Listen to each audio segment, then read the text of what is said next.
Hi friends, ఎలా ఉన్నారు? బాగున్నారా ఫ్రెండ్స్? ఇదేంటంటే ములక్కాయ, చిక్కుడుకాయ, బంగాళదుంప, టమాటా కర్రీ అనమాట ఫ్రెండ్స్. ఇది చూడండి. ఇది కనుక మీకు నచ్చినట్లు లైక్ చేయండి, షేర్ చేయండి, సబ్స్క్రైబ్ చేయండి ఫ్రెండ్స్.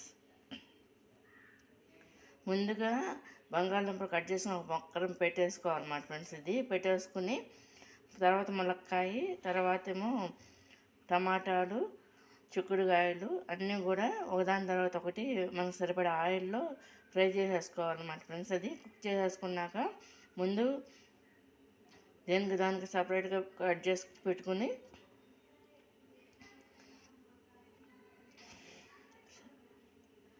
సరిపడా ఆయిల్లో మనం వీటిని వేసేసుకోవాలన్నమాట. ముందు ఆనియన్స్, టమాటాలు వేసేసుకున్నాక అది కుక్ అవుతుండగా ఫ్రెండ్స్ దాంట్లో కొంచెం పసుపు వేసేసుకోవాలి. పసుపు వేసిన తర్వాత బంగాళదుంపలు వేసేసుకోవాలన్నమాట ఫ్రెండ్స్. బంగాళదుంపలను ములక్కాయ రెండు కలిపి ఒకదాని తర్వాత ఒకటి వేసేసుకుని ఈ రెండు కూడా కుక్ అయిన తర్వాత అప్పుడు ఈ చిక్కుడుకాయ అనేది వేసుకోవాలన్నమాట ఫ్రెండ్స్. ఇది వేసుకున్నాక మొత్తం అంతా కూడా కలిపేసి ఇది లాస్ట్లో ఎగిరిపోయే ముందు కొంచెం వాటర్ పోసుకోవాలన్నమాట ఫ్రెండ్స్. అది కంప్లీట్గా కూడా ఎగిరిపోయిన తర్వాత ఈ విధంగా అవుద్ది అన్నమాట ఈ కూర.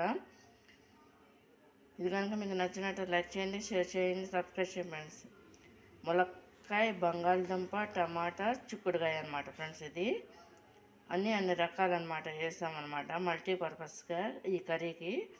అది సీజన్లోనే దొరుకుతాయి కాబట్టి వండినప్పుడల్లా ఈ సీజన్లో ఇలా వండుకుంటాం అన్నమాట ఫ్రెండ్స్ మేము. చూడండి, ఇది కనుక నచ్చినట్టు లైక్ చేయండి, షేర్ చేయండి. ములక్కాయ, బంగాళదుంప, టమాటా, చిక్కుడుకాయ అన్నమాట ఫ్రెండ్స్. ఇది